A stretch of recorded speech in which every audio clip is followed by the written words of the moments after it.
Good morning friends. आज हम current affair की कंपाइलेशन डिस्कस करेंगे जो कि 26 जुलाई से 29 जुलाई तक की थी। जितने भी इम्पोर्टेंट थे जो आपके यूपीएससी प्रीलिम और मेंस के लिए बहुत इंपॉर्टेंट है, वो वाली पूरी कंपाइल किए वीक की, और उनको हम डिस्कस करेंगे। सबसे पहली न्यूज़ है कि रिसेंटली जो गोवा में हाई कोर्ट उसकी बेंच ने डिक्लेयर किया जो महादेई वाइल्ड लाइफ सेंचुरी है कि उसको एक टाइगर रिजर्व बनाया जाए। टाइगर रिजर्व को नोटिफाई करने की किसकी पावर होती है? नेशनल टाइगर कंजर्वेशन अथॉरिटी, जो कि स्टेट गवर्नमेंट को रिकमेंडेशन करती है, और स्टेट गवर्नमेंट को मैंडेटरी होता है कि उसको डिक्लेयर करना होता है। और कौन से एक्ट के अंदर? Wild life protection act. जैसे टाइगर के स्पेशल हमने लेक्चर के बारे में कल डिस्कस किया था कि टाइगर को इंडेंजर्ड स्टेटस है IUCN के तहत, और वाइल्ड लाइफ प्रोटेक्शन एक्ट के शेड्यूल 1 में इसको डाला गया है। तो उसी तरह से ये है कि जब भी स्टेट गवर्नमेंट को ये NTCA डायरेक्ट करती है तो उनको इम्प्लीमेंट करना ही होता है। और यहाँ पे स्टेट गवर्नमेंट को सारे स्टेप लेने पड़े हैं कि टाइगर के कंजर्वेशन प्लान और जितना भी है उनको कि टाइगर एरिया, उसको टाइगर रिजर्व डिक्लेयर करना पड़ेगा विद इन द 3 मंथ, उसको नोटिफाई करना पड़ेगा। और डी नोटिफाई करने के लिए भी सेम NTCA और national board of wild life से परमिशन लेनी पड़ती है, जबकि पब्लिक इंटरेस्ट में हो तभी, अदरवाइज उसको डी नोटिफाई नहीं किया जा सकता। और स्टेट को क्या डायरेक्शन दी है कि जितने भी एंटी पोचिंग कैंप, क्योंकि कई बार क्या होता है कि टाइगर की पॉपुलेशन कम होने के कारण क्या होते हैं, सबसे ज़्यादा कारण होता है पोचिंग, क्योंकि उसकी जो चमड़ी होती है उसको लेदर और बाकी इंडस्ट्रीज में यूज़ किया जाता है। कई लोगों को शौक होता है टाइगर को शिकार करने का। जितनी पोचिंग एक्टिविटी है उसके अगेंस्ट में एक कैंपेन चलाना है वाइल्ड लाइफ सेंचुरी में, नेशनल पार्क में, ताकि टाइगर के ऊपर कोई खतरा न हो और उसका कंजर्वेशन बना रहे।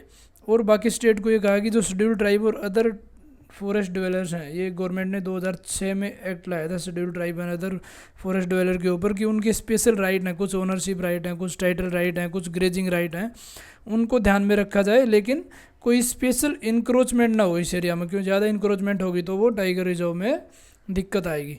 अब इसी से लिंक हमारा प्रोजेक्ट टाइगर डिस्कस करते हैं। हमने कल की करंट अफेयर में डिस्कस किया था कि प्रोजेक्ट टाइगर और टाइगर के बारे में सब कुछ, पर उसको रिवाइज कर लेते हैं। 1973 में ये एक 100% सेंट्रली स्पॉन्सर्ड स्कीम है जिसमें कोर एरिया और क्रिटिकल टाइगर हैबिटेट को प्रोटेक्ट करना है। आज के दिन देखा जाए तो 54 टाइगर रिजर्व हैं जो कि 2% of the national land area, but ये बहुत ही इंपॉर्टेंट है। और नेशनल टाइगर कंजर्वेशन अथॉरिटी ये इसको इम्प्लीमेंट करती है, एक्सिक्यूट करती है प्रोजेक्ट टाइगर को।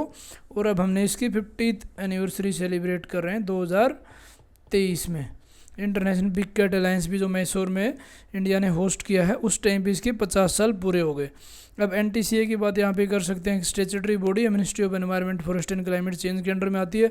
2005 में इस्टेब्लिश किया था। स्पेशल काम था कि टाइगर को प्रोटेक्ट करना। और किसकी रिकमेंडेशन थी? टाइगर टास्क फोर्स एक इस्टेब्लिश की थी गवर्नमेंट ने, उसने। और 2006 में इसको स्टेचुटरी बैकिंग दिया गया। कौन से एक्ट के अंदर में? वाइल्ड लाइफ प्रोटेक्शन एक्ट 1972 को अमेंड किया गया था, और उसमें इसको स्टेचुटरी बैकिंग दी गई। इसी के द्वारा टाइगर रिजर्व डिक्लेयर किए जाते हैं और स्टेट गवर्नमेंट उसको नोटिफाई करती है। मेन 2 चीज़ों पर फोकस करता है, core area and the critical tiger habitat. Critical tiger habitat भी कल बताया था ना कि 2022 में या 21 में यूपीएससी ने क्वेश्चन पूछा था कि सबसे बड़ा क्रिटिकल टाइगर हैबिटेट कौन सा है, तो नागार्जुन श्रीशैलम आंध्र प्रदेश वाला सबसे बड़ा क्रिटिकल टाइगर हैबिटेट है। कई बार तो डायरेक्ट क्वेश्चन पूछा, जैसे MSTIPS पे क्वेश्चन पूछा था यूपीएससी ने। MSTIP क्या? Maintenance of the tiger area वाले को बोलते हैं, उसमें एक सॉफ्टवेयर है ये। तो हर बार एक नई क्वेश्चन आता रहता है। नेक्स्ट न्यूज़ काफ़ी न्यूज़ में है कि इन्फोर्समेंट डायरेक्टरेट ED, आप हर दिन देखते हो कि ये बहुत ज़्यादा न्यूज़ में रहती है। अब इसके बेसिक डिस्कस करते हैं। 1956 में इसको एज ए इन्फोर्समेंट यूनिट, इसका नाम पहले इन्फोर्समेंट यूनिट था, department of economic affair ministry of finance के अंडर में आती थी। बाद में इसको रीनेम करके इन्फोर्समेंट डायरेक्टरेट किया गया 1957 में। और एडमिनिस्ट्रेटिव कंट्रोल किसके अंडर में आ गया? Department of revenue. पहले किस में था? डिपार्टमेंट ऑफ इकोनॉमिक अफेयर, अभी डिपार्टमेंट ऑफ रेवेन्यू मिनिस्ट्री से मिनिस्ट्री ऑफ फाइनेंस के अंडर में आती है। इसका रोल क्या है? जो हमारा एक फेमा एक्ट है, फॉरेन एक्सचेंज मैनेजमेंट एक्ट 1999, जब भी कोई फॉरेन करेंसी यहाँ पे इंडिया में आती है उसको एक्सचेंज करना होता है तो फॉरेन एक्सचेंज मैनेजमेंट एक्ट के अंडर में आती है। तो उसको इम्प्लीमेंट करना, इन्फोर्स करना ED का काम है। दूसरा अभी बहुत ज़्यादा न्यूज़ में है PMLA, prevention of the money laundering act. उसमें भी इसको पावर है कि मनी लॉन्ड्रिंग के जितने केसेस होंगे वो ED के द्वारा हैंडल किए जाएंगे। अभी इसमें अमेंडमेंट जो किया गया उसमें ECIR रिपोर्ट होता है, इंफॉर्मेशन रिपोर्ट, वो एक एफआईआर के बराबर होता है, लेकिन उसमें भी इंडिविजुअल को एक कॉपी नहीं प्रोवाइड की जाती। तो पीएमएलए का काफ़ी ज़्यादा क्रिटिसिज्म भी थोड़े दिन पहले हो रहा था। अभी एक टेक्निकल चीज़ है, सॉफ्टवेयर डिफाइंड रेडियो टैक्टिकल, ये इंडियन नेवी ने बनाया। इंडियन नेवी की कौन सी यूनिट है? Weapon and electronic system engineering establishment. और इसका काम क्या होता है, जब भी शिप टू शिप, मतलब जहाज़ से जहाज़ में बात करना हो, जहाज़ से किसी लैंड बेस पे बात करना हो, या किसी एयरक्राफ्ट के साथ में कोई कम्युनिकेशन करना हो, तो उसमें सॉफ्टवेयर डिफाइंड रेडियो टैक्टिकल इस इक्विपमेंट का इस्तेमाल किया जाता है। इसमें 4 चैनल मोड होते हैं, मल्टी बैंड है ये इसकी, बाकी स्पेसिफिकेशन है कि कौन कौन से सॉफ्टवेयर इसमें यूज़ होते हैं। एक लॉन्ग मार्च 10 रॉकेट बहुत ज़्यादा न्यूज़ में, सबसे पहले पता होना चाहिए कि कौन से कंट्री का है ये चाइना का है। और है क्या, चाइना भी अभी मैंड मून लैंडिंग मिशन की ट्राई कर रहा है। जैसे इंडिया ने अभी चंद्रयान 3 लॉन्च किया ना, चंद्रयान 3 2023 में लॉन्च किया। ये लगभग 20 से 22 अगस्त के आसपास चंद्रयान चांद के ऊपर लैंड होने वाला है, और साउथ पोल पे होगा हमारा नियर बाई 90 डिग्री, जो कि साउथ पोल है, वहाँ पे लैंड होने वाला। बहुत ही इंपॉर्टेंट मिशन है। तो ये लॉन्ग मार्च 10 है, चाइना का एक नया रॉकेट है जो कि चंद्रमा पे मैंड मून लैंडिंग मिशन के लिए प्रोजेक्ट किया गया। इसमें एक क्रू मॉड्यूल है और दूसरा एक इसका सर्विस कैप्सूल है। इसका पर्पज़ क्या है कि इस टाइप में डिज़ाइन किया गया कि आपस में कम्युनिकेशन इस्टेब्लिश करेगा। ये अपने आप में एक स्पेस स्टेशन का काम करेगा कि चाइना अगर कोई वहाँ पे मून मिशन करना चाह रहा है तो उसमें उसको कम्युनिकेशन में कोई दिक्कत ना आए। इसमें एक कमांड मॉड्यूल भी है जहाँ पे लिविंग क्वार्टर, मतलब लोग वहाँ पे रह भी सकते हैं। दूसरा एक एनर्जी मॉड्यूल है, एक पावर मॉड्यूल है। और इसकी अप्रोच इस तरह है कि जो क्रू मॉड्यूल है वो ऑपरेशन में रहेगा, चाहे वो मून के ऑर्बिट में रहे चाहे अर्थ के ऑर्बिट में रहे, वो कंटिन्यूसली एक कम्युनिकेशन इस्टेब्लिश करेगा। और इसमें आप देख सकते हो 4 से 7 ह्यूमंस को भी इसके अंदर प्लेस किया जा सकता है ताकि उनको प्रॉपर वहाँ की उनकी फूड की सप्लाई हो। उसमें ऑक्सीजन का भी इस्तेमाल किया गया है, जैसे लिक्विड हाइड्रोजन है, लिक्विड ऑक्सीजन है, केरोसिन है, ये उसमें प्रोपेलेंट के लिए है। क्योंकि जब भी कोई इस टाइप का इक्विपमेंट लॉन्च किया जाएगा, रॉकेट लॉन्च किया जाएगा, तो उसको सर्वाइव करने के लिए उसमें हमेशा फ्यूल या एनर्जी की ज़रूरत होती है।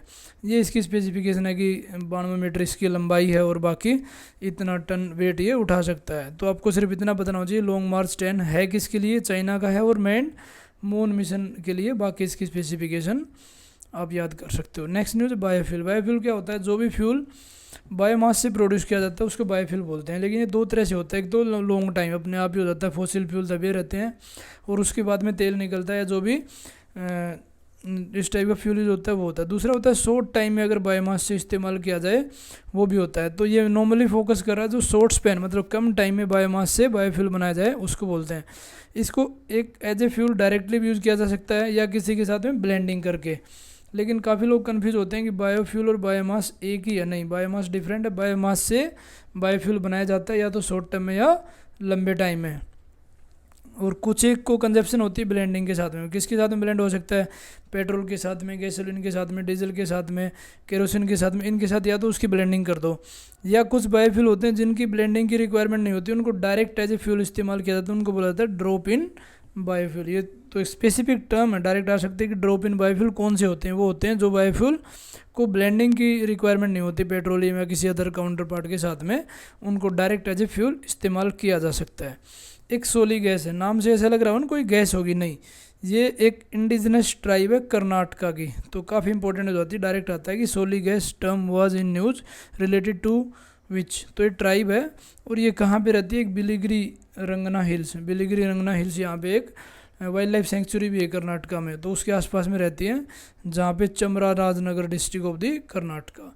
अब कुछ एक क्वेश्चन डिस्कस करते हैं, यूपीएससी में पहले भी क्वेश्चन आए हैं और आगे भी आ सकते हैं। पॉलिटी एक क्वेश्चन है कि सिंपल पूछा है कि जुडिशियल रिव्यू को डिफाइन कर रखा है इन स्टेटमेंट में, और जुडिशियल रिव्यू कौन सा है। जैसे पहले स्टेटमेंट देखते हैं, power of judiciary to pronounce upon the constitutionality of the law and the executive order. Decent statement लग रही है। नेक्स्ट पढ़ते हैं, power of judiciary to question the wisdom of law enacted by the legislature. ये questioning नहीं होता, हमेशा constitutionality को ट्राई करती है कि कॉन्स्टिट्यूशनलिटी और फंडामेंटल राइट को इंश्योर किया जाए और पब्लिक इंटरेस्ट को ऊपर रखा जाए। थर्ड देखते हैं, power of judiciary to review all the legislative amendment before the assented by president. ऐसा कोई प्रोविजन है ही नहीं कि जुडिशरी मतलब कोई भी अगर लॉ बनाए तो हर बार अगर प्रेसिडेंट के जाने से पहले अगर जुडिशरी पास जाएगा तो फिर पार्लियामेंट का कोई रोल है ही नहीं। तो ये वीक स्टेटमेंट होगी। Power of judiciary to review its own judgement. Review own judgement तो 137 में दिया हुआ है कि खुद के जजमेंट, तो ये भी स्टेटमेंट गलत हो देते हैं। हमारा ए एक बिल्कुल सुटेबल आंसर है कि power of judiciary to pronounce the constitutionality of the laws and the executive order. ये जुडिशियल रिव्यू जो कि इम्प्लिसिट आर्टिकल 13 में, 32 में, 226 में और बाकी आर्टिकल में भी इसका मेंशन है, इम्प्लिसिटली मेंशन है। नेक्स्ट है गिग इकोनॉमी के ऊपर है कि गिग इकोनॉमी के ऊपर 3-4 स्टेटमेंट है कि टेक इनेबल्ड प्लेटफॉर्म, बिल्कुल सही स्टेटमेंट है। कनेक्टिंग टू कंज्यूमर और जो भी सर्विस टेकर है उनके साथ में शॉर्ट टर्म बेसिस पे उसको कनेक्ट किया जाता है। दूसरा होता है इसमें सेल्फ एम्प्लॉयड होते हैं, फ्रीलांसर होते हैं, इंडिपेंडेंट कंट्रीब्यूटर होते हैं और इसमें जॉब सिक्योरिटी कम है और कम बेनिफिट है। लेकिन क्वेश्चन देखो क्या पूछा है, how many of this statement are not correct. अब यूपीएससी में भी आ रही है कि आर करेक्ट 1 2 3। ये पैटर्न आप नेक्स्ट ईयर में आप इसको देखोगे 2024 में, इसलिए मैंने उसी हिसाब से क्वेश्चन डिजाइन किया। तो नोट करेक्ट में सारी स्टेटमेंट ठीक है, मतलब नन, मतलब D is the right answer. अब असम राइफल के ऊपर भी क्वेश्चन है क्योंकि बहुत ज़्यादा न्यूज़ में, आगे बढ़ेंगे। असम राइफल न्यूज़ में क्यों है? पहले की ओल्डेस्ट पैरामिलिट्री फोर्स है, बिल्कुल राइट स्टेटमेंट है। ये 1865 के आसपास इसको इस्टेब्लिश किया गया था और इसका एक पेट नेम है सेंटिनेल्स ऑफ द नॉर्थ ईस्ट, ये भी राइट स्टेटमेंट है। और इसका काम क्या है, law and order north east में और इंडियन आर्मी के साथ में काम करती है। Only paramilitary force with the dual control structure. ये आपको ओनली लग रहा होगा कि नहीं, ये तो एक्सट्रीम स्टेटमेंट, लेकिन स्टेटमेंट सही है क्योंकि इसका एडमिनिस्ट्रेटिव MHA के under, ministry of home affairs के अंडर में आते हैं और ऑपरेशनल मिनिस्ट्री ऑफ डिफेंस के अंडर में आते हैं। तो इसके चारों स्टेटमेंट करेक्ट हैं। इसमें सिंपल पूछ रहे करेक्ट कितने हैं, तो all the 4 statement are correct. ये काफ़ी ट्रिकी क्वेश्चन है कि कौन कौन से आर्टिकल हैं जिसमें fundamental right available to the foreigners, मतलब सिर्फ फॉरनर्स को ही हैं। तो यहाँ पे ऑप्शन दिए हैं कि 15, 16, 21 और 29। सोचो इसके ऊपर। यहाँ पे आपको एक ट्रिक बता देता हूँ जो आपको हमेशा याद रहेगी। आर्टिकल 15, 16, 19, 29, 30, ये हमेशा आप याद कर लो। ये सिर्फ इंडियन सिटीजन्स को ही मिलते हैं, फॉरनर्स को नहीं होते। तो यहाँ पे देख लो ये कौन कौन सा है। ये नहीं हो सकता, ये नहीं हो सकता, ये नहीं हो सकता, मतलब ओनली 1 ही है जो कि फॉरनर्स को अवेलेबल होता है। चलते हैं नेक्स्ट पे। ये भी बहुत अच्छा क्वेश्चन है कि bill passed by Lok Sabha and the pending in the Rajya Sabha. Bill passed by both the house of parliament presented to the president for the assent. Bill in regard which president has notified the intention to summon the house for joint sitting. इसमें पूछा कि कौन से bill हैं जो mention कर रखे हैं और लैप्स नहीं होंगे। दो तरह होते हैं ना कि बिल लैप्स हो जाते हैं और लैप्स नहीं होते। जब भी लोकसभा का रेजोल्यूशन होता है तो कौन से लैप्स नहीं होंगे। इसको सिंपल आप एक ट्रिक बताता हूँ कि जिस भी बिल को लोकसभा ने टच कर दिया, समझ रहे हो, टच करने मतलब लोकसभा में या तो इंट्रोड्यूस हो गया, लोकसभा ने पास कर दिया, वो सारे बिल लैप्स होंगे, उसके अलावा लैप्स नहीं होंगे। तो पहली स्टेटमेंट देखो, बिल पास्ड बाई लोकसभा मतलब टच कर दिया तो ये लैप्स नहीं होगा, ठीक है। नहीं, ये जैसे ही टच कर दिया तो ये बिल लैप्स हो जाएगा। नेक्स्ट है bill passed by both the house of the parliament present to the assent. कुछ कंडीशन है कि अगर पास कर दिया हो और प्रेसिडेंट के असेंट के लिए भेजा हो, असेंट नहीं दी गई हो या रिकन्सिडरेशन के लिए हो या ज्वाइंट सिटिंग हो, उस कंडीशन में लैप्स नहीं होता है। तो यहाँ पे ये तो लैप्स हो जाएगा, पहले वाला पास्ड बाई द लोकसभा, ये लैप्स हो गया तो स्टेटमेंट होगी गलत। बाकी 2 और 3 मतलब ओनली 2 हैं जिनकी कंडीशन में लैप्स नहीं होगा, क्योंकि इसमें ज्वाइंट सिटिंग बुला ली, इसमें प्रेसिडेंट की एसेंट के लिए बिल जा रखा है। तो यहाँ पे ओनली 2 स्टेटमेंट हैं कि जहाँ पे लैप्स नहीं होगा, dissolution of the Lok Sabha. Next एक नेशनल एग्जिट प्लान नीट के ऊपर एक क्वेश्चन है। एक मेडिकल लाइसेंस एग्जाम है design to assess the competency of medical graduate, बिल्कुल ठीक है। 1 must pass the next test to get the registered for the medical practice. तो दोनों स्टेटमेंट यहाँ पे करेक्ट हैं, A and B are the right answer, C the right answer. अब यहाँ पे असम राइफल न्यूज़ में क्यों थी, क्योंकि मणिपुर गवर्नमेंट ने असम राइफल को बोला था कि जितने रिफ्यूजीज आ रहे हैं म्यांमार से उनको वापस भेजो, क्योंकि ये इलीगली एंटर कर रहे हैं। तो यहाँ पे क्या है कि स्टेट गवर्नमेंट ने उनसे रिपोर्ट भी मांगी है कि ये रिफ्यूजीज़ की, जो रिफ्यूजी यहाँ पे उनकी इलीगली एंट्री क्यों हो रही है, होनी नहीं चाहिए, जिसके कारण हमारे स्टेट के ऊपर बर्डन होगा और यहाँ पे रिसोर्सेज पे होगा, कल्चर पे इम्पेक्ट आएगा, उसके बाद में कुछ टेररिस्ट एक्टिविटी में इन्वॉल्व हो सकते हैं। मतलब काफ़ी कंसर्न्स होते हैं, इसलिए रिफ्यूजी को मना किया जाता है एंटर करने के लिए। और अभी नियर बाई 40,000 तो हमारे रिफ्यूजी को म्यांमार में राखीने स्टेट में रोहिंग्याज के ऊपर काफ़ी ज़्यादा उनके ऊपर डिस्क्रिमिनेशन और एक्सप्लॉयटेशन हो रहा है, जिसके कारण वो इंडिया की तरफ भाग रहे हैं। और मणिपुर में आप देख ही रहोगे मिलिट्री को के कारण वहाँ पे सिचुएशन ऐसी होगी। तो यहाँ पे असम राइफल हमारे लिए इंपॉर्टेंट हो जाती है, क्योंकि न्यूज़ में है ये one of the central arm police force है। और बाकी CAPF कौन सी बताई मैंने, SSB सीमा सुरक्षा बल, जो कि नेपाल और भूटान को बॉर्डर गार्ड करती है। नेक्स्ट है BSF border security force, Pakistan और बांग्लादेश को सिक्योरिटी प्रोवाइड करती है। सीआरपीएफ किसके लिए है? Internal security, law and order, VIP security के लिए। एनएसजी ये भी न्यूज़ में थी थोड़े दिन पहले, ये 1984 में रेज हुई थी और ये mainly counter terrorist and counter hijack operation के लिए फेमस है। सीआईएसएफ किसके लिए है? Central industrial security force, industries को सिक्योरिटी प्रोवाइड करने के लिए। ITBP Indo Tibet border police नाम से ये कि जो हमारा चाइना बॉर्डर तिब्बतन बॉर्डर है उसकी सिक्योरिटी प्रोवाइड करने के लिए इसका रोल है। और ये असम राइफल ये नॉर्थ ईस्टर्न के लिए और वहाँ पे लॉ एंड ऑर्डर सिचुएशन और म्यांमार बॉर्डर को सिक्योरिटी प्रोवाइड करती है। ये 1835 में इस्टेब्लिश की थी। इसको काचर लेवी भी बोलते थे। उस टाइम पे जो ब्रिटिश के टी के इंटरेस्ट थे, क्योंकि नॉर्थ ईस्टर्न स्टेट में, असम में, बाकी मेघालय में, इन स्टेट में बहुत ज़्यादा टी, कॉफ़ी ये सब उगाई जाती है, तो उसको प्रोटेक्ट करने के लिए इसको बनाया गया था ये पुलिस। और ये अकेली पैरामिलिट्री फोर्स है जिसका डुअल कंट्रोल है। मैंने बताया ना कि administrative ministry of home affairs के अंडर में आता है और operational Indian army ministry of defence के अंडर में आता है। और इसका इनिशियल में रोल सिनो इंडिया वॉर के बाद में जो तिब्बत वाला है उस टाइम था, और बाद में इसको म्यांमार वाले बॉर्डर पे शिफ्ट कर दिया गया था। और इसने ऑपरेशन पवन जो कि श्रीलंका में लॉन्च किया था इंडिया में 1987 में, उसमें बहुत अच्छा रोल रहा है। पीस कीपिंग नॉर्थ ईस्टर्न के लिए बहुत ज़्यादा काम करिए। अब रिफ्यूजी पॉलिसी न्यूज़ में तो उसको देख सकते हैं। इंडिया में कोई स्पेसिफिक लेजिस्लेशन नहीं है कि रिफ्यूजीज़ के लिए, न हमने 1951 का एक रिफ्यूजी कन्वेंशन वो भी साइन नहीं किया।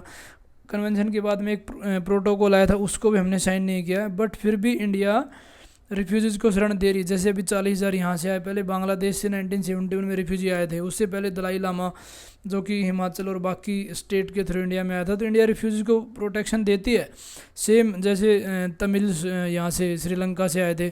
बट अभी तक हमने 1951 के रिफ्यूजी कन्वेंशन को साइन नहीं किया और 67 के प्रोटोकॉल को भी। 2023 में ही क्वेश्चन आया था रिफ्यूजी कन्वेंशन के ऊपर, तो काफ़ी इंपॉर्टेंट हो जाते हैं कई बार ये कन्वेंशन ना, क्योंकि हमारे कॉन्स्टिट्यूशन में दिया हुआ है life, liberty and dignity of the human being, article 21 में इंडिविजुअल की लाइफ को प्रोटेक्ट करने के लिए। और उसी में ये इम्प्लिसिटली मेंशन है कि राइट ऑफ नॉन रिफाउलमेंट, ये आर्टिकल 21 इसी में लिखा है कि नॉन रिफाउलमेंट क्या होता है कि फॉर एग्जांपल किसी स्टेट से, किसी कंट्री से लोगों को खदेड़ा गया या खुद भाग के आए हैं, हो सकता है वहाँ पे वॉर हो, कोई क्लाइमेट चेंज हो, उनकी लाइफ को कोई खतरा हो, तो उनको उस कंट्री में वापस नहीं भेजा जाए। मतलब इंडिया ने बताया कि हम इसको वापस नहीं भेजेंगे, बट हमारी फिर भी कोई स्पेसिफिक रिफ्यूजी पॉलिसी नहीं है। दूसरा हमारा जो फॉरेनर्स एक्ट 1946, एक फॉरेनर्स एक्ट एक पासपोर्ट एक्ट, उसमें ये होता है कि जब भी कोई फॉरेनर इंडिया में आता है तो पर्टिकुलर टाइम तक स्टे कर सकता है। अगर वो और स्टे कर देगा या उसका पासपोर्ट एक्सपायर हो जाएगा तो उसको हम इलीगल माइग्रेंट कहते हैं, दोनों एक्ट के हिसाब से। लेकिन ये एक्ट सफिशिएंट नहीं है, जो कि जितने रिफ्यूजीज की प्रॉब्लम है इंडिया फेस कर रहा है उसको एड्रेस करने के लिए।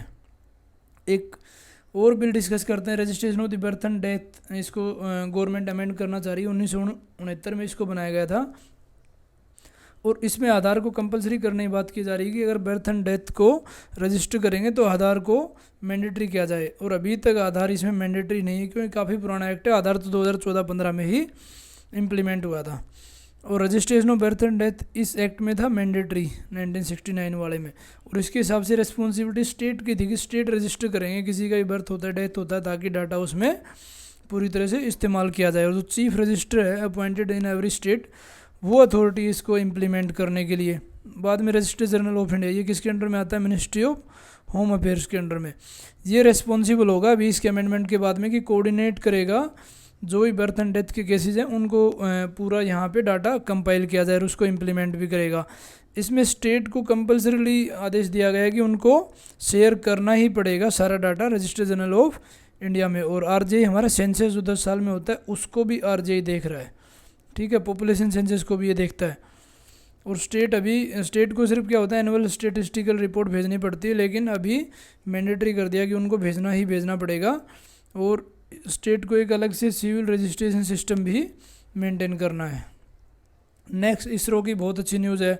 इंडियन स्पेस रिसर्च ऑर्गेनाइजेशन, जिसने भी चंद्रयान 3 को लॉन्च किया, कि PSLV C56 यूज़ कर रहा है। सिंगापुर की कोई नई इमेजिंग सैटेलाइट लॉन्च किए जाएंगे जिसमें, और ये हमारे साइंस एंड टेक के लिए काफ़ी इंपॉर्टेंट हो जाता है। इसमें सिंगापुर की हैं और यहाँ पे हम कोर एलोन वेरिएंट यूज़ कर रहे हैं। कोर एलोन वेरिएंट क्या है?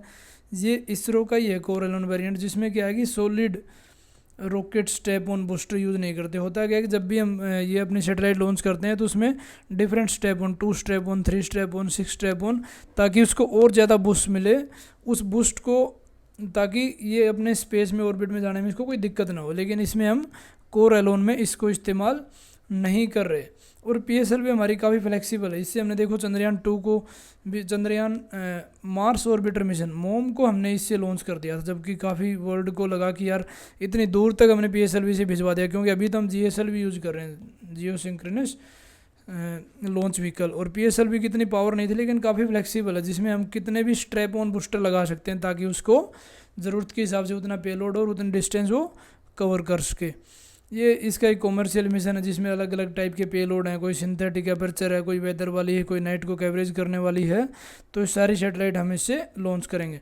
नेक्स्ट न्यूज़ काफ़ी इंपॉर्टेंट है जो हमारे मेंस में GS पेपर 3 में आप यूज़ कर सकते हो, सर्कुलर इकोनॉमी। सर्कुलर इकोनॉमी क्या होती है कि जो भी हम प्रोड्यूस कर रहे हैं चीज़ें, उसको इस टाइप में ऑर्गेनाइज करें कि उसको बार बार हम रीयूज़ कर लें और रिसाइकल करें, ताकि हमारे एनवायरनमेंट में एमिशन कम। एमिशन किसका होता है? Carbon dioxide, carbon monoxide, methane, कितने एमिशन होते हैं जिसके कारण ग्लोबल वार्मिंग बढ़ जाती है। पार्टिकुलर मैटर 2.10 कितने ज़्यादा होते हैं जिसके कारण पोल्यूशन बढ़ता जाता है। तो उसको कम करने के लिए हम सर्कुलर इकोनॉमी का इस्तेमाल करेंगे तो सस्टेनेबल डेवलपमेंट होगा, और जो मोड ऑफ प्रोडक्शन वो बिल्कुल एनवायरमेंटल फ्रेंडली होगा। इंडिया ने काफ़ी स्कीम लॉन्च कर रखी है। ग्रीन क्रेडिट स्कीम है जो कि मिनिस्ट्री ऑफ एनवायरनमेंट की है। नेशनल हाइड्रोजन मिशन जिसमें 5 मिलियन मेट्रिक टन 2030 तक हम प्रोड्यूस करेंगे, और उसमें स्पेसिफिक फोकस किया गया है ग्रीन हाइड्रोजन पे। हाइड्रोजन के डिफरेंट वेरिएंट है, ग्रीन है, ब्राउन है, ग्रे है, ठीक है। तो मेन तो ग्रीन पे फोकस कर रहे हैं जो कि ऑलरेडी रिन्यूएबल एनर्जी से प्रोड्यूस होगी, और ब्राउन वाली फॉसिल फ्यूल से होती है, ब्लू वाली हमारी मेन वाटर जो एनर्जी है उससे इस्तेमाल करने से होती है, और जिसमें सिक्वेस्ट्रेशन भी होता है, उसको ब्लू हाइड्रोजन बोलते हैं। अब बोलते हैं कि सबसे मतलब क्या रीज़न है कि सर्कुलर इकोनॉमी इंडिया में पूरी तरह से क्यों नहीं हो रही। पहली बात तो अवेयरनेस नहीं लोगों की, सर्कुलर इकोनॉमी है क्या। लोग सर्कुलर इकोनॉमी और रीयूज इकोनॉमी को एक जैसा समझ लेते हैं कि जो चीज़ प्रोड्यूस करेंगे वो एक सर्कल में घूमती रहे और उसका रीयूज बहुत ज़्यादा हो। वेस्ट मैनेजमेंट में दिक्कत क्या होती है कि प्रॉपर कलेक्शन नहीं होता, उसका प्रॉपर सेग्रीगेशन नहीं होता, फिर डिस्पोजल नहीं होता, फिर प्राइवेट सेक्टर के पास ज़्यादा है या फिर गवर्नमेंट वाली म्यूनिसिपैलिटीज़ के पास पावर कम है, और डिफरेंट ही नहीं कर पाते सर्कुलरिटी और रिसाइकलिंग के बीच में। रिसाइकलिंग में क्या होता है? Refuse, reuse, recycle. और सर्कुलर इकोनॉमी में चीज़ें वहीं घूमती हैं और मैक्सिमम टाइम उसको यूज़ किया जाता है। लिमिटेड रिसर्च एंड डेवलपमेंट में बहुत कम पैसा खर्च करता है। अदरवाइज अगर एडवांस टेक्नोलॉजी यूज़ की जाए, एडवांस AI यूज़ की जाए, मशीन लर्निंग यूज़ की जाए, तो हमारे वेस्ट को ढंग से सेग्रीगेट किया जाए, सर्कुलर इकोनॉमी में बहुत ज़्यादा इम्प्लीमेंट किया जा सकता है। अब करना क्या चाहिए? वे फॉरवर्ड क्या है कि सबसे पहले एक विजन डॉक्यूमेंट बनाने की ज़रूरत है सर्कुलर इकोनॉमी में। दूसरा, स्टेक होल्डर, जितने स्टेक होल्डर हैं, कोई कलेक्शन करने वाले, प्रोसेसिंग करने वाले हैं, उसको फिर एडवांस यूज़ करने वाले हैं, सारे स्टेक होल्डर मतलब पीपल से लेकर NGO से लेकर गवर्नमेंट से लेकर लोकल गवर्नमेंट सभी को इन्वॉल्व होने की ज़रूरत है। उसको एक मॉनिटरिंग करने की ज़रूरत है। जब तक आप मॉनिटर नहीं करोगे तो पता ही नहीं चलेगा कि कितनी आपने उसको रीयूज़ किया या उसको सर्कुलर यूज़ किया। वेस्ट जनरेशन को रिड्यूस करने की ज़रूरत है। हमें पहले ही उतना यूज़ करें जितना कि उसको वेस्ट न हो। नई टेक्नोलॉजी लाएँ ताकि उसमें हम सर्कुलर इकोनॉमी को यूज़ कर सकते हैं। और इसमें कुछ डाटा दिया गया है कि अगर इसको सर्कुलर इकोनॉमी यूज़ किया जाए तो इंडिया में 14 लाख करोड़ का हमें फ़ायदा हो सकता है 2030 तक, और 40 लाख 2050 तक। ये कुछ रिपोर्ट्स में ही बताया। और इंडिया ने और भी स्टेप लिए, जैसे नेशनल रिसोर्स एफिशिएंसी पॉलिसी, हमारी एक्सटेंडेड प्रोड्यूसर रिस्पॉन्सिबिलिटीज़ में क्या है कि लोकल पंचायत तक और जो कि प्रोडक्ट प्रोड्यूस करते हैं उन के ऊपर एक ऑब्लिगेशन है कि आप जो भी प्रोड्यूस करोगे, आप डाटा मेंटेन करोगे, आप चीज़ों को वापस कलेक्ट करोगे। स्पेशली प्लास्टिक पे जो बैन किया था उसके ऊपर है। एक गोवर्धन स्कीम है गवर्नमेंट की जो कि बायोमास प्रोड्यूस करना है, जो कि काऊ डंग और जो बेफेलो डंग है उनके द्वारा मैन्योर वहीं पे इस्तेमाल करना ताकि फर्टिलाइज़र को कम यूज़ किया जाए और नेचुरल चीज़ों को ज़्यादा यूज़ किया जाए। एक PM परिणाम जो कि 2023 के बजट में ही गवर्नमेंट ने किया था, ये हमारी मदर अर्थ को बचाने के लिए अल्टरनेटिव टू फर्टिलाइज़र है। नेक्स्ट भी काफ़ी इंपॉर्टेंट है, right of person with disabilities. ये हमारे GS पेपर 1 और 2 दोनों के लिए इंपॉर्टेंट है, और आपके एथिक्स में भी आप केस स्टडी में लिख सकते हो।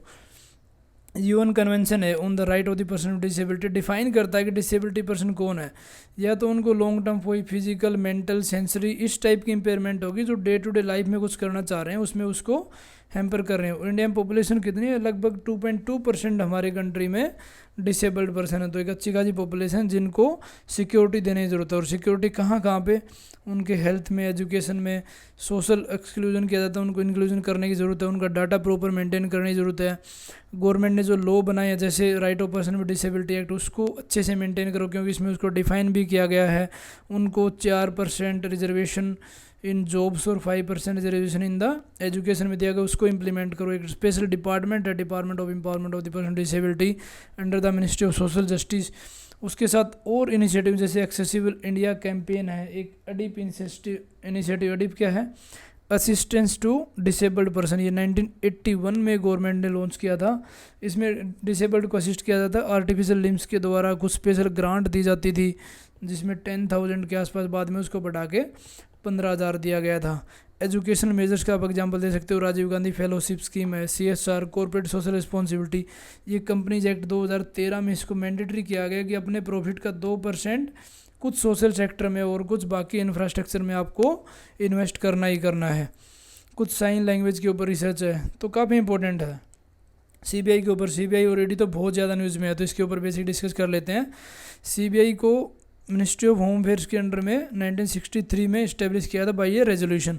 ऑल्दो ये प्री इंडिपेंडेंस बॉडी है, उस टाइम पे जैसे वर्ल्ड वॉर 2 में जो वॉर क्राइम थे उनको ट्रायल करने के लिए भी इसका इस्तेमाल था, लेकिन बाद में स्वतंत्रता के बाद में 1963 में इसको रेजोल्यूशन अंडर MHA के अंडर में इसको डाला गया था। इसको कोई स्टेचुटरी पावर नहीं है, बट इसको पावर कहाँ से मिलती है, Delhi special police establishment act 1946 में। और बाद में इसकी मिनिस्ट्री चेंज करके कहाँ डाल दी, ministry of personnel public grievance and the person. और ये RTI इसके ऊपर लागू नहीं है। ये सिंपल स्टेटमेंट आ सकती है कि RTI की एग्जाम्शन है कि नहीं है, तो एग्जाम्शन है इसमें। और इसके जो डायरेक्टर का अपॉइंटमेंट होती है वो कौन से एक्ट के अंदर, लोकपाल एक्ट 2013, जो 2013 में लोकपाल एक्ट लाए थे, उसके अंडर इसके डायरेक्टर की अपॉइंटमेंट होती है। किसके द्वारा, इसके पैनल में कौन होता है, प्राइम मिनिस्टर होता है, चीफ जस्टिस ऑफ इंडिया होता है और leader of opposition in Lok Sabha. 3 लोग होते हैं इसके पैनल में इसके अपॉइंट करने के लिए। कौन कौन से केसेस हैंडल करती है, इसकी 2 कंसेंट होती है, एक तो जनरल कंसेंट होती है, एक स्पेसिफिक होती है। जनरल में क्या होता है, सारे स्टेट में कहीं भी CBI ऑपरेट कर सकती है। स्पेसिफिक में क्या है, उसको स्टेट की परमिशन लेनी पड़ती है। अभी काफ़ी स्टेट ने इसको विड्रॉल भी कर लिया। लेकिन कौन कौन से क्राइम हैंडल करती है, जैसे एंटी करप्शन वाले हो गए, इकोनॉमिक क्राइम, जैसे अभी विजय माल्या और बाकी नीरव मोदी ये लोग कंट्री छोड़ के चले गए, तो इस टाइप के क्राइम हो गए, ED और CBI दोनों हैंडल करती हैं। कुछ स्पेशल क्राइम हो गए जो कि स्टेट के द्वारा रिकमेंडेशन दी जाती है, कोर्ट ने डायरेक्शन दिया, गवर्नमेंट चाह रही है। कोई टेररिज्म से रिलेटेड, ऑल्दो टेररिज्म के लिए हमारे पास NIA नेशनल इन्वेस्टिगेशन एजेंसी भी है, बट कई बार CBI भी इन्वॉल्व हो जाती है। किडनैपिंग वाले हो गए, CO मोटो केसेस जो खुद लेती है। और ये मोस्ट इंपॉर्टेंट पॉइंट, ये इंटरपोल के लिए हमारी नोडल पुलिस एजेंसी है। अगर इंटरनेशनल पुलिस ऑर्गेनाइजेशन के साथ में कोई भी कॉन्टैक्ट इस्टेब्लिश करना है तो हमारा CBI करेगी। नेक्स्ट एक ministry of statistics and programme implementation का कोई डाटा था इकोनॉमिक सेंसस का, उससे रिलेटेड है कि इकोनॉमिक सेंसस का डाटा है क्या। ये जितने भी इस्टेब्लिशमेंट और यूनिट्स हैं कंट्री में, जो अपनी ज्योग्राफी, इंडिया की जो टेरिटरी ज्योग्राफी, वहाँ पे जो लोकेटेड यूनिट्स हैं उनमें जितनी इकोनॉमी प्रोड्यूस होती है उनका डाटा यहाँ पे इसमें यूज़ किया जाता है इकोनॉमिक सेंसस में। क्या इसमें एग्रीकल्चर वाला भी कवर होता है, नहीं, इसमें एग्रीकल्चर वाला कवर नहीं होता, वो अलग से काउंट होता है। अब इसमें कौन कौन सी बॉडी जाती हैं, एक तो MOSPI हो गया, ministry of statistics and programme implementation हो गया। उसके बाद कॉमन सर्विस सेंटर आ गए। कुछ SPVs होते हैं, स्पेशल पर्पज व्हीकल क्या होती है, गवर्नमेंट इस्टेब्लिश करती है पार्टिकुलर प्रोजेक्ट के लिए। अब कुछ एक्ट भी इसमें होते हैं, पेटेंट एक्ट को इस्तेमाल किया जाता है डाटा के लिए। अभी कौन सा, अभी 7वां है, ठीक है, 2019 में किया था और इसको 2021 में कंप्लीट किया था। और अभी तक हमने 6 इकोनॉमिक सेंसस कर लिए। 77 में 80 में कोई पार्टिकुलर टाइम फ्रेम नहीं है कि हर 2 साल में, 5 साल में, 10 साल में, गवर्नमेंट के हिसाब से है कि कब उसको कमीशन बढ़ाना और उसके बाद में सेंसस करवाना है। तो अभी तक हम 6 कर चुके और 7वां अभी 19 और 21 में किया था। और इसका काम क्या होता है, मेन जितने भी इकोनॉमिक एक्टिविटी होती हैं, क्या ओनरशिप है, कौन कौन लोग उसमें लगे हुए हैं, कौन कौन एक्टिविटीज़ इसमें होती हैं, तो ये पूरा कंपाइलेशन हमने 26 जुलाई से 29 जुलाई तक किया। ये आपके UPSC के लिए प्री और मेंस दोनों के लिए बहुत ही इंपॉर्टेंट है। Thank you for watching.